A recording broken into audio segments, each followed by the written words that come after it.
I made it. Okay, so hello, good morning on YouTube as well. So I'm officially on both Instagram and YouTube. I can see me on both sides. Now, I will be sharing with you my best ever cappuccino. For those who know me, I haven't been very into the coffee, I would say, industry, but lately, since I moved to London, it's been about 3 years now, I've been all about having a good cappuccino. Yes, Maria, Andreas, so it's all familiar faces I can see. And okay, let's get started. Now, I just want to let me just start brewing the coffee now. So this is what I've been using. I've bought this some time ago. So essentially it is the Italian manual coffee making. I do have an espresso machine, but I just feel that you have more control of what kind of coffee and the quality of coffee that you can use for it. So this is the way that I'm doing my coffee every single morning, and the coffee that wafts through the room and the house, it is absolutely amazing. Okay, so here we are. So first step, you have to put your filtered water. Even if you don't put filtered water, sometimes I just can't be asked in the morning. I just literally you can drink the tap water here in the UK. So I would do that. So I will put my water, and then you put the filter inside. I just need to make, okay, I just put a lot of water, so I just have to discard some of it. Okay, here we are. So now let's talk about coffee. The way I store my coffee, it's in this glass container. I think Alexandra, who's actually watching me now, I think she's the one who told me that you have to put your coffee in the fridge in order to maintain its aromas. And oh, this smells divine. And I've got this measuring of the coffee, but I also have the one from Twinings, which is a lot smaller. So I don't use this one. This is essentially for the teas, when you brew with tea. So I don't use that one. I'd rather use the one from, I think this is from, I don't know. I don't know where I got it from. Maybe it's one from the standard coffees that you can find inside. So this is the coffee that looks, this is how it looks like. All of you know how it looks like. I think it was a rhetorical suggestion there. Now, the coffee that I use, it's a filter coffee. Now, before you discard this option, I just feel that if you use filter coffee in this to brew it, it just releases, it's something in between filter coffee and espresso, and it's a bit more round. And the way I feel it, the way I understand it, hello, and the way I understand is that you start feeling the coffee kicking in, but it's not the abrupt caffeine that you just feel it's too strong at that, just that caffeine shock that you may have straight away. So I quite like that, because normally, which I will show you now in the bit, in the morning I have to wake up sometimes even like 3 or 4 o'clock in the morning to prepare for course. And, I may not have slept a lot, and there is so much to catch up. And for me, definitely, it's a very important ritual to have a good quality coffee in the morning. So I've tried different kind of brands, and it depends on how I feel, what the mood is like. So this one is definitely on my to-go coffee. This is the one that I've got from IKEA. This is the Swedish coffee. For those who don't know, I am half Cypriot and half Swedish. So this is very close to my upbringing, because my grandmother, when I would be in Sweden, my grandmother, when I was in Sweden, in the morning, she will wake up and she will make a Swedish filter coffee. And this reminds me of her. So what I would do, I would just literally I would put the coffee in here. I'm not quite sure if I do it right. So what I do, I just fill it up all the way up. Okay. And then I would just tap it, because I want to make sure that when it evaporates, because the water that is from here is gonna with the heat is gonna start going up, and I need to make sure that it's packed with coffee, so it starts releasing in here the nectar, which is the coffee. Okay, here we are. We got the coffee, and I'm just gonna screw it. And you need to make sure that you screw it properly, because if you don't, you run the risk of what happened to me, which is coffee in residues that comes out, and it's very hard for them to be removed. Okay, now I'm going to put this on the burner, and it needs to be on slow heat. It needs to cook slowly, delightfully, on its own time. So you just, you leave it there and you just do your own stuff in the morning. Now, before I show you anything else, I've got my sister who commented something that she is espresso. Okay, so she commented on my pumpkins. So I've been looking to buy pumpkins, but not any kind of pumpkins. I was looking to get this kind of pumpkins. Look at them. They are tiny and they're absolutely adorable. You can just put them anywhere and it looks amazing for fall, because I've decorated my house here with fall decoration, and it's amazing. It's divine to have them. It just makes my day just to see them. I haven't decided how will be how I will decorate it, but I'll find a way around it. And for those who don't know, I'm not a very big, I don't use syrup in my coffee at all. I don't like it. I like my coffee without sugar, without syrups. I like it to be straight coffee, and I want it to be on point. Now, any syrup, so for example, if you are if you love your coffee with syrups and the pumpkin latte, by all means, you do whatever floats your boat, but it's not for me. Anything that has to do with pumpkins, it would be the pumpkin itself and not any flavors. So I'm just going to leave it here on the shelves on the side for now. Okay, so let me show you the part that we make. So in the morning, I will have a cappuccino. I'm not going to have an espresso because it would just kick me up all the way through, and then I will have a very abrupt fall on my day. It needs to be something into my bloodstream and slowly going through. So I have a person just coming in and just wondering why she's talking to herself, which I'm not talking to myself, I am talking to you. And so cappuccino, it's my go-to in the morning. It's a ritual. It's something that I have to have, otherwise my day doesn't start well. Now, I have had this for a long time. This is a milk frother. I know that most of you do have it. If you buy the espresso machine, you will get, you can actually buy an extra a milk frother. Now, the way that the way that it works, you put your coffee, okay, sorry, you put your milk in here, and it's got this thing. There you are. And this bit here just warms up, and it makes a very nice frothy, milky consistency. Now, the coffee that I use is semi-skimmed. I don't like it to be skimmed, and I don't like it to be full fat either. I like something in between.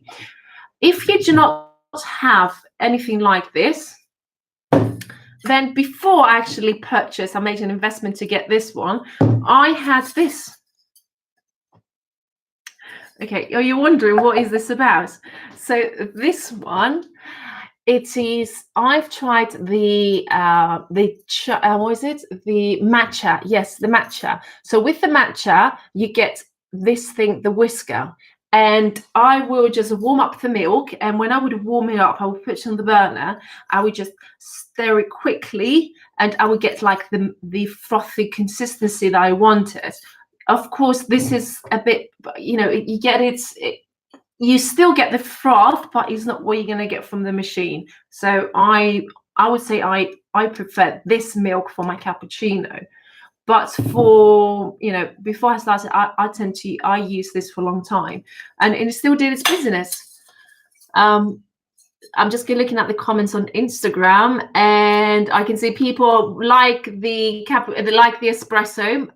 Okay, I know lots of people that eat the espresso in the morning, and no, this is not for the shave. Okay, so I had a person on Instagram, because I am live on Instagram as well, and said that this is for the shave. When you do the cream to shave, it is not. This is what they've sent me. Perhaps you could use it. It is a multi-purpose thing. I don't think that you should be restricted as to what you buy for. It needs to be for that particular purpose. You need to be imaginative and go beyond to what the thing that you purchase is supposed to be for. Yes, if you want to, you can use it for a shave as well. I'm not going to use it. I don't think I need it. Okay, so enough of talking about the milk and everything. I told you what my personal preference is. But by all means, I would like to know, do you like espresso? Do you like your cappuccino? Do you like macchiato? Do you like latte? Do you like flat white? It's only recently that I was able to distinguish the different kinds of coffees, and my go-to, it is cappuccino. So I like to have 2 shots of espresso. Sometimes, you know, I would go with 1, depends on the day, but it will be 2 shots of espresso. Otherwise, I won't have, it will be too much of caffeine in the morning or in the day. So imagine if I have got 1 cappuccino, which is 2 shots of espresso, and then you have another one in the afternoon. That's a lot. Okay, so what I'm going to do, I'm just going to put the milk here. So you shouldn't be filling up. It tells you where is the maximum limits that you have to put the milk. So that's what I'm going to do. I'm going to, once this is ready, okay, we haven't, okay, it's still going on, it's still brewing. Once this is about ready, I will put this on the, it's got an attachment here, and it's going to start warming, and it's going to make a beautiful frothy milk. Now, another thing that I want to share. So once I've got the coffee happening and the milk is ready, there is no chance I will have my coffee at home in the morning, just because I have to run to get to the course. There's so much things happening in the morning. If you think that I will be revising normally my trial, for example, my witness statement, I will make sure that I've got paginators, my witness statements, or any case law that I need to go to, and I will carry my bag. Sorry, we've missed an earring. And it just makes sense for me to actually have everything ready. I will have breakfast. For those who are following me on Instagram, you will know that I've been having my granola lately, which I've been making on the weekends, and I will keep it in the jar container. Okay, I will leave this on the side because I can't put it now in relation to the earring. So I will have my go-to granola with yogurt. And then I would take with me. I've got takeaway cups, loads of them, as if this is like a coffee house, and I would take my cappuccino with me. So this is why I'm going to keep my coffee to take with me. And why I do this? Why do I take paper ones? In London, I'm not sure. I think in Cyprus is not happening, and I think in Sweden as well. Maybe in Sweden in some cafeterias, but in London it's very popular. The fact that they are discarding now all these paper cups, so you have to take your own thermos. For example, Waitrose, I've been there. You have to purchase this extra.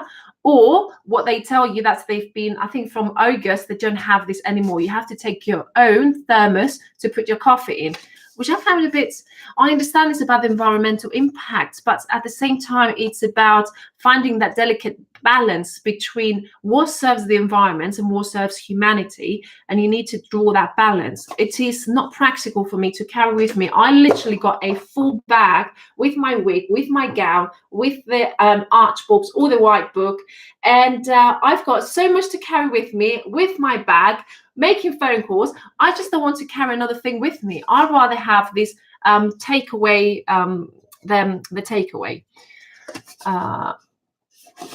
Okay, so this is it. This is where I'm going to put my coffee in. And the last and final bit about the coffee. This. You think, what is this? Okay. This is cinnamon. It is the final touch when you make your coffee, to dust it a bit of cinnamon on your cappuccino. No chocolate sprinkles, cinnamon.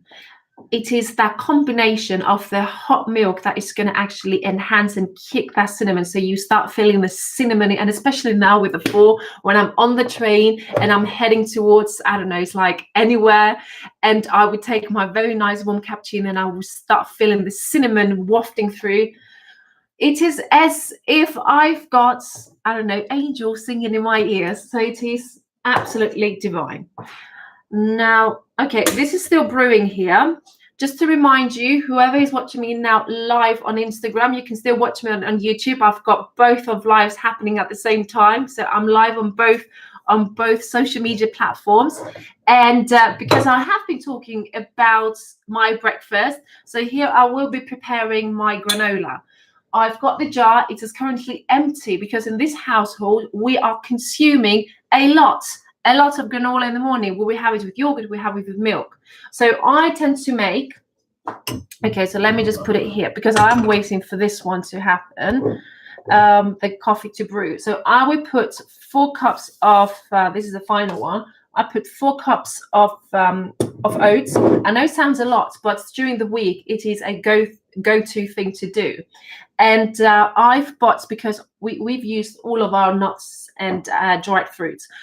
I know out there the people that love raisins, but I absolutely detest raisins. I can't even dare or even think of having them. I do not know why. It's just the texture, the feeling, whatever it is with raisins, I just don't enjoy having them. So that was a big issue for me because I wanted to have granola. Every granola that you buy is out there, it is all with raisins. And that's how this adventure started, about making a granola that I will enjoy to eat. So I somehow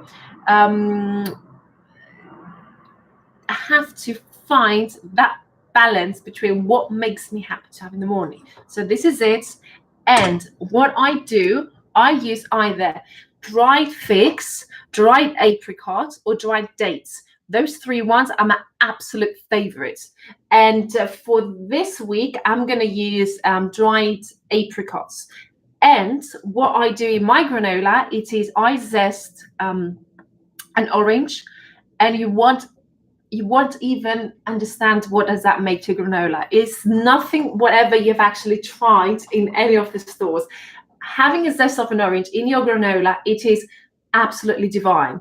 And sometimes I take it on the edge and I will zest 2 oranges, and it's actually good. I loved it. I absolutely loved it. But I'm not going to do the granola now because I think it would be too much. And plus, I have to go. So I thought to have a quick chit chat with you and see what you're doing and share, and share my coffee experience with you, and to tell me, what's your favorite kind of coffee. And this is still brewing because I've got it on low heat, as I said, and it does take time for you to brew it. But, if you just let it go, leave it there, and you carry on your own business. So what I'm going to do now, I'm going to end it here. It's been about 20 minutes, and I'm going to have to carry on with my day. I hope you have a wonderful, wonderful day, whatever you're doing, wonderful weekend. And I hope you enjoy your coffee, and let me know what coffees you like and how you make them. If you've got any tips for me to share, by all means do so. Do text me. I'm available on all social media. You can see I'm very active. You can find me live on YouTube, on Instagram, on Twitter, on LinkedIn. Where else is it? On Messenger. So I am quite accessible. So, by all means, leave me a comment. I would love to hear from you. If you are a coffee lover or even a tea lover, please let me know. And I will see you very soon next week on my YouTube channel with a new video. And on Instagram, I will speak to you on a daily basis. I hope you have a wonderful, positive, and a beautiful start of your Saturday. And I will speak to you very soon. Bye-bye. I'm going to finish up this coffee because I'm going to be taking it with me. Bye-bye. Thank you for joining me. Bye.